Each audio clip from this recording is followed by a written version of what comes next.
Bonjour à toutes et à tous. Merci à toi Gaëlle et à Laure-Yves pour cette invitation et à tous les professionnels qui sont là pour vous, bénévoles pour votre présence. Je suis contente de commencer ma deuxième vie professionnelle avec vous puisque ça fait un moment que je suis chercheur.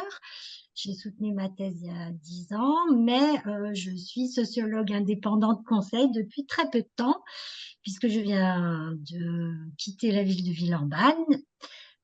Sophie Gourlaouen, qui est la nouvelle directrice, est présente aujourd'hui à Villeurbanne. Et donc, je vous parle aujourd'hui en tant que sociologue indépendante et chercheur associé à partir de mes travaux de recherche et toujours guidée par l'évolution de l'action, puisque je suis une chercheure qui a agi en même temps et qui cherche à faire progresser l'action. Voilà, je crois que c'est aussi votre objectif. Donc aujourd'hui, pour cette intervention de cadrage, je voulais partir d'un souvenir, enfin d'une question qui trotte dans ma tête depuis assez longtemps. Un jour où j'ai présenté notamment enfin, mon ouvrage et ma thèse, donc lors d'un séminaire de recherche, la discutante sociologue, c'était Camille Amidi. Et une des grandes questions qu'elle avait à me poser, c'était, qu'elle m'a posée, c'est de me dire comment se fait-il que le droit de la non-discrimination, qui devait être une arme de destruction massive ou de dissuasion massive, n'a pas eu l'effet escompté. Donc cette question, elle continue à me tarauder. Et donc je vais essayer d'y répondre pour partie. Avant ça, je vais quand même vous redire deux mots sur l'importance du cadrage juridique et du droit en matière de lutte contre les discriminations, en tout cas de ce qu'on a appelé le paradigme de la lutte contre les discriminations. Faire un état des lieux, effectivement, pour essayer de répondre à la question comment se fait-il que le droit n'a pas eu l'effet escompté? Et puis, vous montrer quand même comment, sur certains territoires, puisque ça fait partie de mes travaux de recherche, le droit a été utilisé dans l'action publique, notamment l'action publique locale, et qu'il a eu des effets. Et donc, je reviendrai sur ces usages du droit. Sur certains territoires. Pour l'instant, on a une sociologie de ce droit qui est assez restreinte, hein, mais aussi une action publique qui est assez restreinte. C'est-à-dire que moi, j'ai étudié les usages du droit dans l'action publique et d'autres sociologues, notamment Vincent Arnaud-Chape, a étudié surtout les usages du droit dans les institutions qu'ont été la HALDE et le Défenseur des droits et auprès de quelques acteurs militants. Et puis, troisièmement, et j'en finirai pour ce premier point là-dessus, je voudrais vous présenter justement mon interprétation, ma traduction des concepts qu'a développé Vincent Arnaud-Chape autour du passage du droit, parce que je pense qu'ils sont assez heuristiques et surtout qu'ils donnent des idées pour agir, que c'est une conceptualisation utile et donc j'espère pouvoir vous la présenter de façon dynamique pour que ça vous donne des idées et qu'on puisse, à partir des expériences qui seront présentées, ensuite développer plus précisément les pistes d'action. Je vais passer de façon alternative à PowerPoint en essayant que ça marche. Donc, je vous demande un peu d'indulgence si jamais il y a quelques tâtonnements techniques. Donc, simplement en introduction, redire combien le droit est au cœur de la notion de discrimination, puisque la discrimination, en gros, c'est une inégalité illégitime et illégale, puisque illégitime. Donc ça, c'est la définition qu'en donne Daniel Lochac. S'il n'y a pas de droit, on ne parle pas de discrimination, on parle simplement d'inégalité. Cette notion de discrimination, elle suppose aussi qu'on ait un cadre politique qui garantisse l'égalité. Et là, je voudrais vous montrer un petit schéma. Donc ça, c'est une petite diapo de rappel que j'ai un peu conceptualisée à partir des premières formations, des formations que faisait l'ISCRA. Qui nous expliquait, et donc aujourd'hui c'est quand même encore la base des formations à la lutte contre les discriminations, c'est comment historiquement, socio-historiquement, on est passé en gros de valeurs, notamment du principe d'égalité, à des lois qui peu à peu ont progressé vers la non-discrimination, mais l'objectif c'est le changement des pratiques et le changement de la société qui est envers dans ce graphique. Donc, sans reprendre, parce que là, j'ai pas le temps, hein, c'est vraiment pour vous montrer combien la norme juridique, les lois sont importantes, c'est-à-dire que et combien on s'appuie aussi sur le principe d'égalité pour rendre les normes finalement à un moment conformes à ce principe, ce qui n'était pas au départ, puisqu'au départ, on a plutôt des lois qui ont organisé la discrimination en créant des catégories de publics qui n'avaient pas le droit à l'égalité. Des luttes sociales, des changements sociaux font évoluer les lois. Et puis, on a seulement à partir soit du début des années 70, soit pour le droit actuel, un droit qui la aide à lutter contre les discriminations, qui n'est pas seulement un droit qui rétablit, qui n'est plus discriminatoire. Alors, il faut se méfier, effectivement, on a l'impression que tout ça est très linéaire, ça n'est pas linéaire. On a encore aujourd'hui des lois qui organisent la discrimination, hein. On a, par exemple, des emplois fermés aux étrangers, pour citer qu'un seul exemple. Mais ce qu'on voit, c'est que le moteur du changement, c'est toujours les luttes sociales, politiques et judiciaires, et avec l'utilisation du droit, ce qui nécessite un certain nombre de, de prérogatives, on va dire, assez complexes, mais notamment le fait d'avoir conscience de l'égalité, de pouvoir analyser son environnement à l'aune de l'égalité et ensuite de se saisir politiquement, socialement du droit comme norme pour le faire évoluer avec l'objectif de faire évoluer les pratiques. Donc là, j'arrête le partage. Donc, ce droit de l'antidiscrimination, il s'est construit surtout en France à la faveur du droit européen. Et donc, c'est plutôt nos collègues anglo-saxons qui ont fait évoluer notre droit actuel. Et quand je dis nos collègues, c'est plutôt des militants de la cause antiraciste notamment, ou de la cause féministe qui ont fait évoluer ce droit de l'antidiscrimination. Donc, le paradigme, en gros, des discriminations, il suppose d'être dans un contexte où un principe garantit l'égalité. Il suppose d'avoir une conscience du droit à l'égalité. Et il induit que pour la première fois, notamment pour ce qui concerne les minorités ethno-raciales, on a considéré en France que les minorités avaient le droit à l'égalité et qu'ils n'étaient plus seulement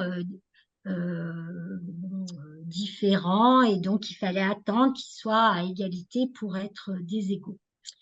Et donc, avec l'antidiscrimination, c'est aussi un droit à revendiquer son droit à l'égalité, ce qui est loin d'être effectif aujourd'hui, hein. Donc, ce droit-là, ce qui est important aussi à noter, c'est que c'est un droit non pas au service des dominants, mais c'est un droit, ce droit de la lutte contre les discriminations, c'est un droit au service de ceux qui sont discriminés, donc des dominés. Alors, où est-ce qu'on en est aujourd'hui? On peut dire que dans un premier point, là, qu'est-ce qui fait qu'aujourd'hui, ce droit de l'antidiscrimination, c'est un droit fort? Parce que c'est quand même un droit fort. 3 points essentiellement. C'est qu'on a une définition très large de la discrimination qui a été donc, comme je vous l'ai dit, imposée par l'Europe, c'est-à-dire que la discrimination, c'est une discrimination directe, indirecte, c'est aussi le harcèlement discriminatoire, c'est aussi l'injonction à discriminer. On a des obligations qui sont de la même chose, des obligations européennes à l'État français pour rendre ce droit effectif. Et c'est ce qui a fait évoluer notre droit de façon à donner du pouvoir aux associations, aux syndicats, à créer et à maintenir une haute autorité indépendante de lutte contre les discriminations qui est aujourd'hui le défenseur des droits et qui a un rang constitutionnel. À aménager la charge de la preuve en dehors du pénal, à avoir une notion de présomption de discrimination. Et puis aujourd'hui, depuis 2016, un élargissement avec la possibilité des actions de groupe en matière de discrimination. Donc, de ce côté-là, le droit est assez fort, il est large et il contient des instruments pour son effectivité. L'autre élément qui donne de la force au droit de l'antidiscrimination aujourd'hui en France, c'est le défenseur des droits. Avec notamment, depuis 2021, une réaffirmation du portage en matière de lutte contre les discriminations, avec le 39-28, avec des pôles régionaux et à l'intérieur de ces pôles régionaux, des chargés de mission qui, pour partie, sont sur l'accès aux droits et la lutte contre les discriminations. Et enfin, pour le défenseur des droits, le développement tout dernièrement, ça c'est d'un comité d'entente sur les discriminations raciales qui est réactivé. Enfin, on a des évolutions juridiques prometteuses, c'est-à-dire qu'on a la promesse justement de la possibilité d'utiliser cette action de groupe, des notions, des jurisprudences qui sont très intéressantes et qui reconnaissent la notion de discrimination systémique en France. Et enfin, d'autres jurisprudences qui évoluent sur le fait de pouvoir croiser ou mobiliser plusieurs critères en même temps, qui évolue sur les modes de preuve, qui évolue sur la possibilité de l'expertise utilisée dans les tribunaux, notamment des sciences sociales, et qui évolue aussi sur les dommages et intérêts avec des réparations qui peuvent aujourd'hui être importantes.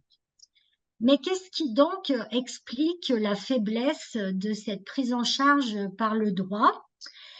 Eh bien, c'est assez simple aujourd'hui, ça m'apparaît assez comme une évidence, c'est que ces évolutions normatives du droit positif, elles auraient dû être accompagnées d'une politique publique nationale qui aurait dû viser à justement rendre ce droit effectif. Et ce n'a pas été le cas, c'est-à-dire qu'on a une non-politique nationale, c'est-à-dire ça n'est pas par défaut, c'est une volonté de ne pas mettre en place cette politique nationale depuis plus de 20 ans.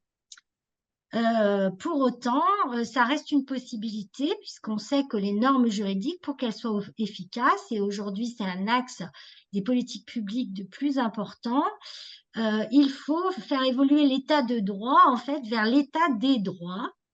Et ça nécessite deux axes importants qui sont d'une part développer une culture des droits et d'autre part développer une politique des droits. Donc ça, on y reviendra peut-être puisque je pense que c'est des axes importants à avoir en tête pour pouvoir mettre en place des politiques publiques, y compris localement.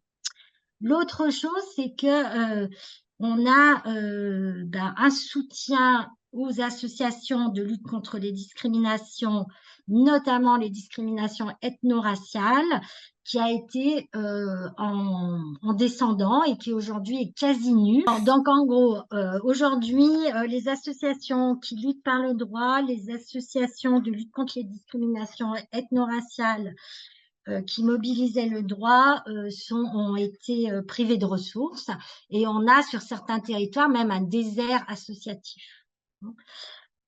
Et puis, l'autre fait qui fait que qu'effectivement le droit n'a pas l'effet escompté, c'est que notamment en matière de lutte contre les discriminations raciales, on n'a pas ce qu'on appelle un espace de cause constitué, contrairement à ce qui s'est passé dans la lutte contre le sexisme ou la lutte contre les LGBT QI plus phobie. C'est-à-dire qu'on a une demande sociale qui est très forte, on a des expériences de discrimination raciale qui sont très fortes, qui sont parmi les premières discriminations, mais pour l'instant, tout ça ne fait pas convergence politiquement, culturellement, associativement, médiatiquement, pour constituer un espace de cause. Et donc, c'est ce qui affaiblit aussi le droit, puisqu'il ne faut pas opposer droit et politique. Droit et politique vont ensemble, c'est-à-dire que les mouvements sociaux, la politique, permet de faire progresser le droit et son usage, notamment lorsqu'on est sur un droit de l'égalité. Et enfin, effectivement, les politiques publiques ont plutôt organisé une hiérarchisation en fonction des critères, voire une mise en concurrence de ces critères, mais ça, je ne vais pas revenir là-dessus. Alors, comment l'action publique locale, notamment sur certains territoires, dont certains sont là aujourd'hui, a utilisé ce droit de l'anti-discrimination, eh bien, selon, on va dire, deux usages qui sont des usages classiques du droit, c'est-à-dire que on a les professionnels notamment, hein, les élus aussi, l'État pour partie a aidé à ça aussi. On a utilisé le droit de la non-discrimination comme un cadre normatif pour définir le paradigme des discriminations, qui a des incidences. Et puis, par ailleurs, on a utilisé le droit, et notamment dans les territoires qui ont mis en place des réseaux de lutte contre les discriminations, donc réseau de vigilance dont parlera Sophie Ebermeyer tout à l'heure. C'est le cas aussi à Villeurbanne, c'est le cas à Nantes, c'est le cas dans d'autres territoires qu'on connaît un peu moins. Plutôt dans des usages négociés du droit, mais qui ont eu des effets. Donc, dans les usages symboliques du droit, je pense que tous ceux qui font de la lutte contre les discriminations vont s'y retrouver. Hein. On a utilisé le droit pour définir les discriminations et aussi pour définir le paradigme de la lutte contre les discriminations qui était, on va dire, mis en concurrence avec celui de la diversité ou celui de la lutte contre le racisme. Hein. Donc la discrimination, ça n'est pas la diversité, ça n'est pas non plus le racisme. Ce droit a été utilisé aussi pour renverser les causalités, c'est-à-dire que pour la première fois, je l'ai déjà dit, les minoritaires ont des droits, non plus comme dans les politiques d'intégration où en gros ils avaient surtout des devoirs à évoluer de façon à pouvoir être proche de la norme. Il y a même un renversement avec le droit pénal qui était utilisé d'ailleurs dans les formations, c'est que le délinquant, cette fois, c'est le DRH, c'est le chef d'entreprise, et donc on a un renversement de la figure du délinquant.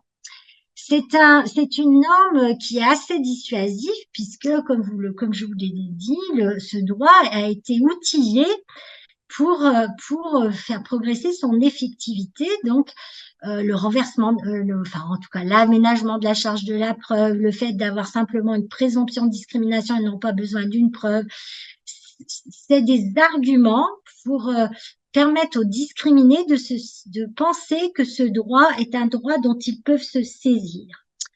Et puis, enfin, ce droit a été utilisé sur certains territoires, notamment ceux qui travaillent à la conscientisation des discriminés. Donc là, Iris Formation pourra en témoigner. Le droit, il est utilisé pour permettre aux personnes discriminées de mettre en mots leur expérience de la discrimination comme une discrimination et en même temps d'avoir la légitimité de pouvoir en parler, puisque le droit contient en lui-même une forme de légitimité, ce qu'avait bien vu Bourdieu. Je ne sais pas pourquoi ça bouge. Alors, dans les réseaux de vigilance, de veille, de mobilisation du droit, on a un petit peu ce qui s'est passé aussi avec le défenseur des droits. C'est-à-dire que sur les territoires, on a plutôt un droit qui est utilisé dans ce qu'on peut appeler un usage négocié du droit, plutôt qu'un usage qui va induire une sanction. Il est utilisé pour informer les discriminateurs et ceux qui sont discriminés. Il est utilisé pour réguler les pratiques, faire exister la sanction. Donc, quelque part, pour le 1, c'est un peu créer une culture du droit localement. Hein. Pour le point 2, interpréter, réguler les pratiques, c'est se mettre en utiliser l'instrument du droit pour analyser, réguler ce qu'on fait, son organisation. Faire exister la sanction, ça c'est important parce que même si la sanction ne vient pas, elle est dissuasive. Et enfin, ça aussi c'est très important, faire disparaître ce que j'appelle le secret de la discrimination, qui a longtemps et qui sert encore au déni de ce problème public, et donc d'en parler, de le mettre en visibilité à l'intérieur des organisations et plus globalement sur les territoires. Donc, résultat, ces usages du droit qui ont eu des effets et ont encore des effets. Ils permettent de réguler les pratiques. Dans une moindre, on a quand même aussi quelques sanctions de discriminateurs. Ils permettent de rétablir la confiance dans les structures d'accompagnement social de la part des personnes, des publics accompagnés. Ils permettent le début et la concrétisation de coopération et d'alliances entre des acteurs différents et notamment entre des acteurs du droit et des acteurs de l'action publique ou associative ou de l'éducation populaire. Et enfin, ils mettent en visibilité les discriminations, ce qui permet un étayage politique local, ce qui est très important puisque, vous le savez, un des freins essentiels à l'action locale, c'est aussi le portage politique. Alors, j'en viens à mon troisième point, qui est une présentation, en fait, de ce que Vincent Arnaud Chape a appelé le passage du droit et qu'il a étudié, lui, à partir d'usage du droit comme marché, c'est-à-dire en gros ce qu'on appelle en sociologie des cas limites qui sont intéressants. Ça n'est pas la majorité des situations, mais ça permet ces cas limites qui fonctionnent. C'est le cas aussi c'est un petit peu moi ce que j'ai fait en sociologie aussi en étudiant des collectivités qui ont mis en place des actions particulièrement intéressante et assez rare finalement en France, c'est que ça permet de repérer ce qui fait que ça marche.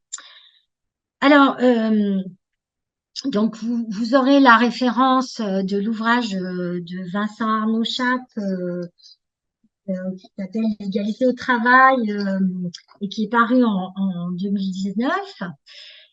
Il explique à partir de ces analyses qu'en gros, il y a 3 épreuves pour que le droit passe.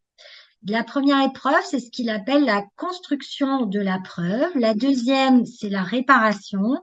Et la troisième, c'est ce qu'il appelle l'épreuve collective, que j'ai appelée horizon politique du droit.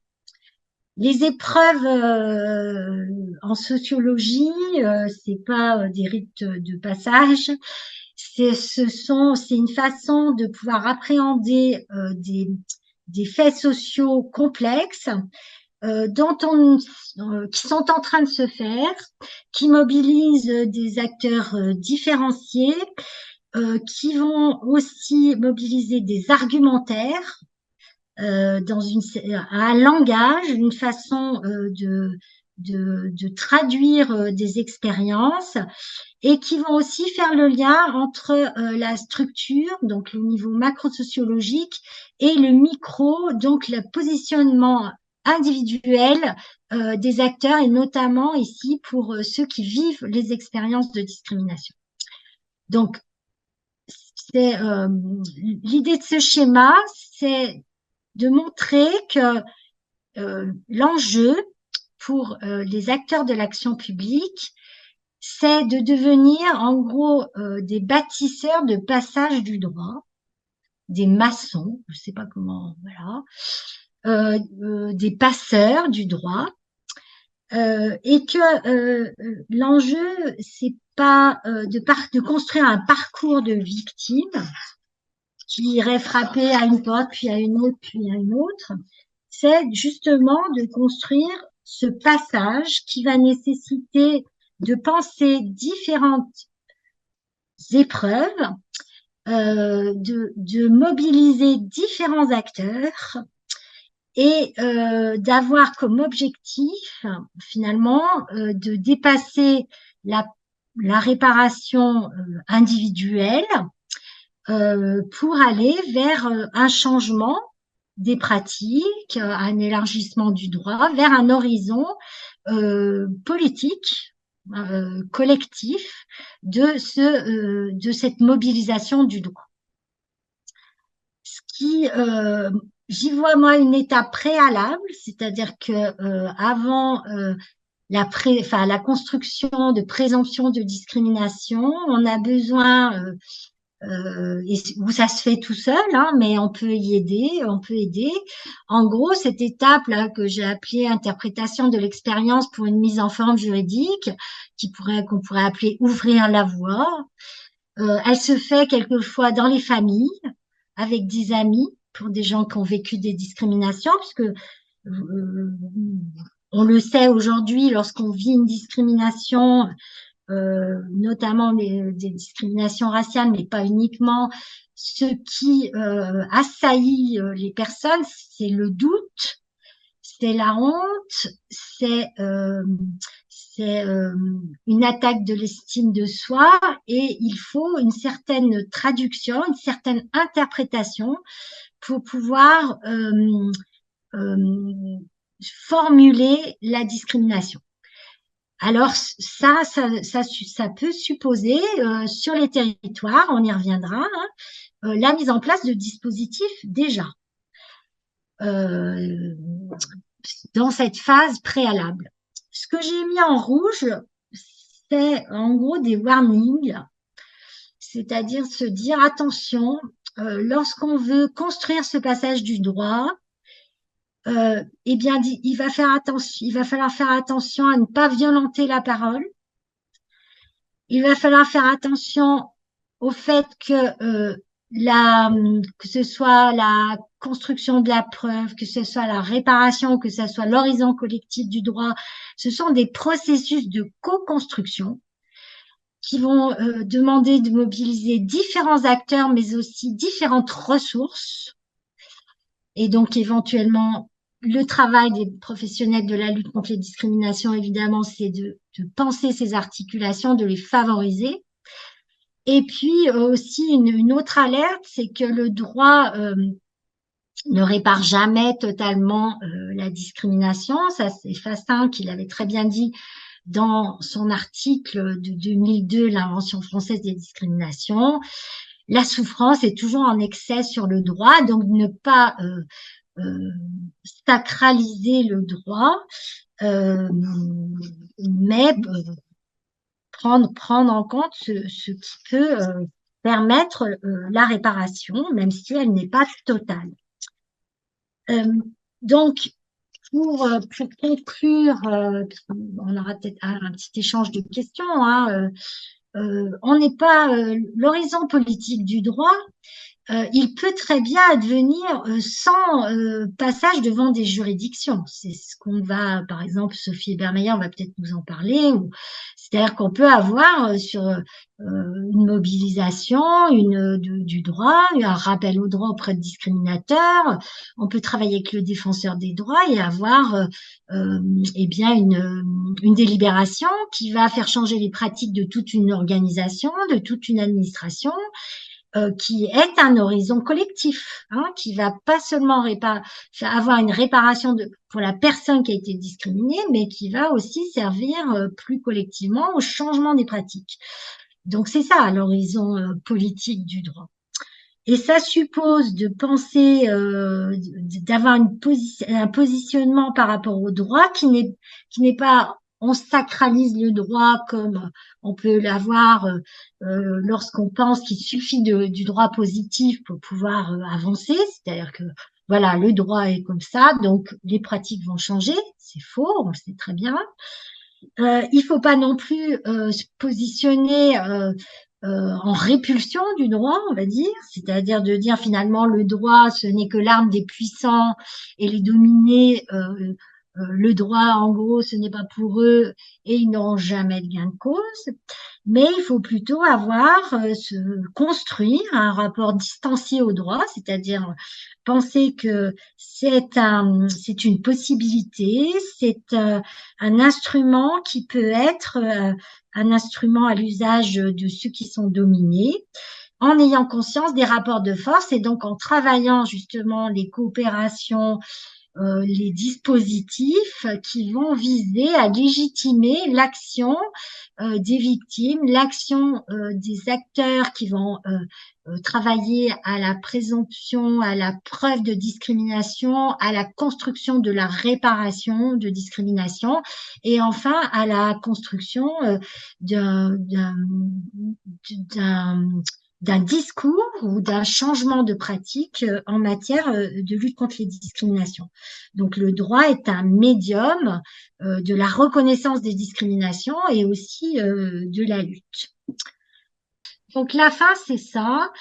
C'est des pistes de réflexion, donc c'est une ouverture de penser deux axes de proposition qui doivent aller ensemble, qui sont ceux de construire une culture des droits en matière de lutte contre les discriminations sur un territoire. Donc, on voit par exemple, je sais qu'il y a Grenoble ici, je l'avais mis par exemple, Grenoble est la seule ville à avoir fait une campagne d'information publique sur les discriminations raciales et qui dit voilà, moi j'ai 30% plus que les autres d'être discriminés dans l'accès à l'emploi et c'est illégal. Bon. Ça, c'est une campagne de type culture des droits. Mais la culture des droits, c'est aussi des discours, c'est aussi des positionnements politiques, c'est aussi des plans d'action qui réaffirment le droit. Enfin bon, c'est beaucoup de choses. En même temps, quand on voyait Grenoble, on voyait typiquement l'ébauche d'une culture des droits sans politique des droits. C'est-à-dire qu'après, derrière, qu'est-ce qu'elle disait, la ville de Grenoble? Eh ben, allez voir le défenseur des droits. Bon. Sauf qu'une politique des droits, bah, c'est plus que ça. C'est des espaces multiples où on peut parler des discriminations. C'est des formations continues et collectives et qui croisent les acteurs sur le droit de l'antidiscrimination pour que justement l'outillage se fasse en continu et ne pas penser que le défenseur des droits sait faire. Non, le défenseur des droits, il a aussi besoin d'échanger avec des sociologues, avec des gens qui vivent les discriminations, etc. Donc, en fait, il faut tenir ces deux bouts. Donc, ça reste des questions auxquelles on peut apporter collectivement des réponses. Culture des droits, politique des droits. Par exemple, Kif Kif mène à son échelle une politique des droits avec pas mal d'outillage. Mais je pense que s'ils étaient dans un environnement même local à Lille où il y avait une forte culture des droits, ça les aiderait beaucoup. Ou s'il y avait un outillage au niveau de la politique publique territoriale. Donc, deux axes à penser. L'autre l'autre proposition, enfin, c'est justement, alors, c'est quel type, qu'est-ce qui fait, donc, vous avez, je vais arriver au schéma, mais vous avez vu les multiples acteurs qu'il faut mobiliser lorsqu'on veut faire passer le droit. Évidemment, les villes, les acteurs politiques, les régions, après les associations, les syndicats, le défenseur des droits, les acteurs purement juridiques et les acteurs de l'accompagnement social. Dans une ville, un CCAS, une mission locale, toutes les associations d'accompagnement à l'emploi et au logement, kiff kiff, c'est vraiment Iris, Saïd, ce que tu as dit, c'est vraiment important. C'est-à-dire comment aujourd'hui, dans le cadre même de la politique de la ville, peut-on accompagner des personnes à l'emploi sans mobiliser la non-discrimination? Comment est-ce possible? Comment est-ce possible que l'État finance des structures d'accompagnement à l'emploi qui ne luttent pas contre les discriminations? C'est ce qui se passe aujourd'hui. Ça ne devrait pas l'être parce qu'on sait aujourd'hui que tous les intermédiaires de l'emploi, s'ils ne sont pas formés, s'ils ne travaillent pas, ils coproduisent la discrimination. Donc, ça veut dire que l'État finance des producteurs de discrimination. Et ce qu'a expliqué Saïd pour Iris Formation, c'est le cas de tous les intermédiaires qui devraient se dire, mais c'est un frein énorme dans notre accompagnement à l'emploi. Donc, bref. Donc, ça veut dire qu'il faut travailler avec ces multiples acteurs qui vont intervenir à différents moments, mais qui peuvent intervenir d'ailleurs dans ce passage du droit aussi à tous les moments.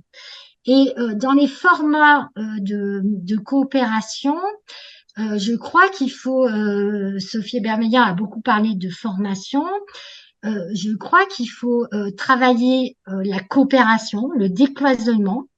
Et c'est vrai dans les municipalités, par exemple, il faut que les services juridiques travaillent avec le service de lutte contre les discriminations, avec le service politique de la ville, avec le service de l'emploi. Ça vaut pour le défenseur des droits. Il faut que les délégués locaux acceptent d'aller à des réunions. Il faut que les pôles régionaux travaillent en coopération aussi avec des acteurs locaux. Il faut que, au niveau national, le travail qui se fait avec les associations, le travail qui se fait dans la mobilisation de la recherche soit à l'écoute des demandes du territoire. Donc, il faut décloisonner, il faut travailler des stratégies d'alliance. Ça vaut pour les barreaux, les avocats, le syndicat des avocats. Et donc, c'est du travail de partenariat, ça, c'est du travail d'action publique. Et il faut favoriser l'interconnaissance et je crois qu'un des outils importants, c'est la co-formation. C'est-à-dire, une fois qu'on a organisé des dispositifs, c'est de former ensemble des acteurs qui vont avoir à collaborer. Et donc, c'est là aussi où on met le droit avec la sociologie qui n'est pas du tout incompatible, puisque le droit de l'antidiscrimination, comme je l'ai dit, c'est un droit élargi qui a été construit à partir des mobilisations militantes et des analyses sociologiques. Sinon, on n'en parlerait pas de discrimination indirecte. Donc, ça, c'est une modalité de croisement des savoirs, de croisement des apprentissages. Et après, on peut avoir des modalités beaucoup plus fluides, mais à inventer. Euh, de travail avec des acteurs plus militants, plus institutionnels. Ça veut dire qu'il faut créer des formats de délibération sans que ce soit des formats d'organisation du conflit. Mais tout ça peut s'inventer.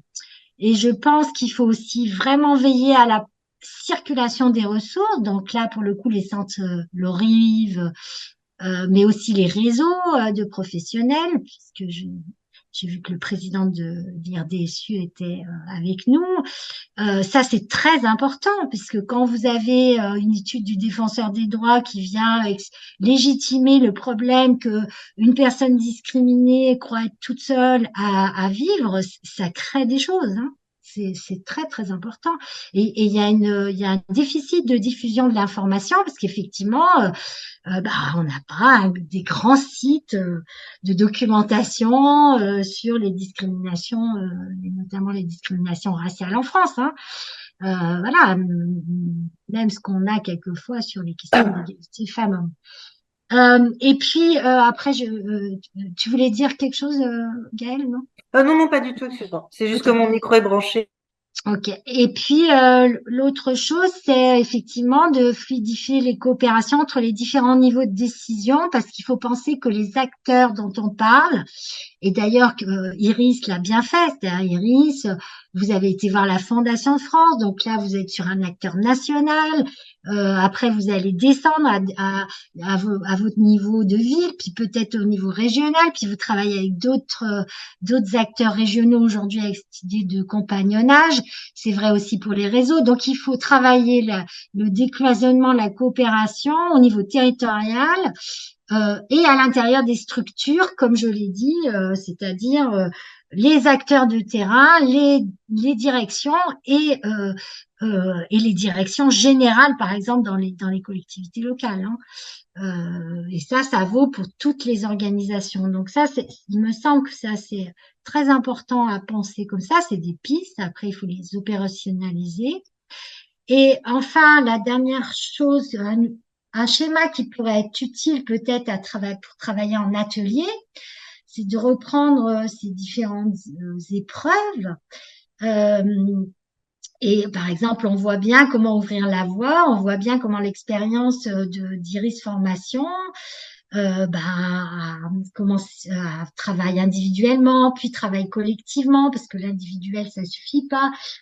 Puis mobilise des gens qui sont des bénévoles et pas que des professionnels. Donc, euh, ces différents penser avec qui est plutôt en haut, avec quelles ressources et en bas comment faire pour construire, ouvrir la voie, comment faire pour construire la preuve en respectant les vécus, comment faire pour travailler à la réparation, c'est-à-dire la réparation, ça veut dire prendre en compte aussi les vécus, parce que réparer une discrimination, quelquefois, il y a des personnes qui disent, en fait, pour moi, la réparation, c'est qu'il y ait déjà une reconnaissance de ce que j'ai vécu.